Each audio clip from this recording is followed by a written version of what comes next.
નવસારી જિલ્લાની અંદર અધિકારીઓ અને કોન્ટ્રાક્ટરની સાંઠગાંઠનો પર્દાફાશ થયો। બિલીમોરાના પાણી પુરવઠા વિભાગમાં ખોટા બિલો મૂકી 12.44 કરોડની ઉચાપત કરવામાં આવી। કૌભાંડી ક્લાસ 1 અધિકારી સહિત 10ની ધરપકડ કરવામાં આવી। તમામ આરોપીઓને સુરત એસીબી કોર્ટમાં રજૂ કરવામાં આવ્યા, જ્યાં આરોપીઓના 8 દિવસના રિમાન્ડ મંજૂર કરાયા છે। આ આરોપીઓમાં મહિલા અધિકારી પણ સામેલ છે। ચીખલી, ગણદેવી અને ખેરગામ તાલુકાના કુલ 54 ગામોમાં નહીં કરેલા અનેક કામોના ખોટા બિલ રજૂ કરી તેને મંજૂર કરી કુલ 5.48 કરોડની રકમ એકબીજાના મેળાવીપણામાં તાત્કાલિક ગુના વિતરણ શાખાની તપાસમાં બહાર આવ્યું છે। આ અંગે સુરત સીઆઈડી ક્રાઇમમાં 14 આરોપીઓ વિરુદ્ધ ફરિયાદ નોંધાઈ, જેના આધારે આરોપીમાં કુલ 5 કોન્ટ્રાક્ટર અને 3 મહિલા સહિત 10 આરોપીઓની ધરપકડ કરાઈ। આરોપ છે કે ખોટા દસ્તાવેજોને સાચા તરીકે ઉપયોગ કરી સરકારી દસ્તાવેજો અને પુરાવાઓનો નાશ કરી અને મેજરમેન્ટ બુકો ગુમ કરી અને રેકોર્ડનો નાશ કરાયો। તેમજ એક્શન પ્લાન 2023-24 અંતર્ગત રિજુવિનેશન ટ્રાઇબલ કાર્યક્રમ હેઠળ મંજૂર થયેલા કરોડોના કામોની જોગવાઈ સામે નામંજૂર થયેલા જોગવાઈની ઉપરવટ જઈ અને આ રીતે કૌભાંડ આચરવામાં આવ્યું। તો જે રીતે આખું કૌભાંડ સામે આવ્યું છે, 4 કંપનીઓને 5.48 લાખ ખોટી રીતે ચૂકવવામાં આવ્યા હતા। સારા એન્ટરપ્રાઇઝને 1 કરોડ 41 લાખ ચૂકવવામાં આવ્યા હતા।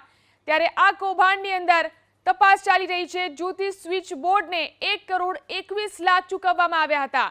4 કંપનીઓને 5.48 લાખ ખોટી રીતે ચૂકવવામાં આવ્યા હતા। ખોટા દસ્તાવેજો બનાવી અને આખું કૌભાંડ આચરવામાં આવ્યું। મોટું કૌભાંડ અહીં પકડાયું છે। મોટા પ્રમાણમાં સરકારી નાણાંની ઉચાપત કરવામાં આવી। ત્યારે આ કેસની અંદર કાર્યવાહી કરવામાં આવી છે અને આ આરોપીઓમાં મહિલા અધિકારીઓ પણ સામેલ છે। ચીખલી, ગણદેવી અને ખેરગામ તાલુકામાં કુલ 54 ગામોની અંદર નહીં કરેલા કામોના ખોટા બિલો રજૂ કરી અને આખું કૌભાંડ આચરવામાં આવ્યું। 5.48 કરોડની રકમ અહીં ઉચાપત કરી લેવામાં આવી। અલગ અલગ કંપનીઓ જે છે, ગોયમ એન્ટરપ્રાઇઝને 1 કરોડ 34 લાખ ચૂકવાયા હતા। અલગ અલગ કંપનીઓના પૈસા ચૂકવવામાં આવ્યા। સુપર કન્સ્ટ્રક્શનને 55 લાખ ચૂકવાયા હતા। ત્યારે આ કેસની અંદર કાર્યવાહી થઈ છે। અક્ષય ટ્રેડર્સને પણ 54 લાખ ચૂકવવામાં આવ્યા। આ મોટું કૌભાંડ સામે આવ્યું છે। અભિનંદન એન્ટરપ્રાઇઝને 24 લાખ જેટલી રકમ ચૂકવવામાં આવી છે। ખોટા બિલો રજૂ કરી, ખોટા દસ્તાવેજો રજૂ કરી અને અહીં નાણાંની ઉચાપત કરવામાં આવી। નવસારી જિલ્લાની અંદર આ મોટું કૌભાંડ સામે આવ્યું છે। અધિકારીઓ અને કોન્ટ્રાક્ટરની સાંઠગાંઠનો પર્દાફાશ થયો છે। બિલીમોરાના પાણી પુરવઠા વિભાગની અંદર ખોટા બિલો મૂકી 12 કરોડ 44 લાખની ઉચાપત કરવામાં આવી છે। કૌભાંડી ક્લાસ 1 અધિકારી સહિત 10 લોકોની આ કેસની અંદર ધરપકડ કરી લેવામાં આવી છે। તમામ આરોપીઓને સુરત એસીબી કોર્ટની અંદર રજૂ કરવામાં આવ્યા છે, જ્યાં આરોપીઓના 8 દિવસના રિમાન્ડ પણ મંજૂર કરવામાં આવ્યા છે। આ આરોપીઓની અંદર મહિલા અધિકારીનો પણ સમાવેશ થાય છે। ચીખલી, ગણદેવી અને ખેરગામ તાલુકાના કુલ 54 ગામોમાં નહીં કરેલા કામોના ખોટા બિલો રજૂ કરવામાં આવ્યા હતા અને આખું કૌભાંડ આચરવામાં આવ્યું હતું।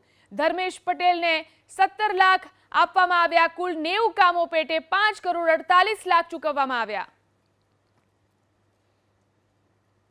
પાણી પુરવઠા વિભાગ દ્વારા નવસારી જિલ્લાની અંદર અલગ અલગ કામો માટે લગભગ 50 કરોડ જેટલી ગ્રાન્ટની માંગણી વિભાગ દ્વારા કરવામાં આવી। વિભાગે લગભગ એમાંની 16 કરોડ જેટલી માંગણીઓ મંજૂર કરી હતી। જ્યારે અમારા ઓપડી અધિકારીઓ 1-2 કામની રેન્ડમ તપાસ કરવા ગયા, ત્યારે એ કામોની અંદર કામો થયા ના હતા અને બિલ ચૂકવાઈ ગયા હતા। કોઈ કામ 20% થયા હતા, એનું બિલ પૂરું થઈ ગયું હતું। કોઈ કામ 50% થયા હતા, એનું બિલ પૂરું ચૂકવાઈ ગયું હતું।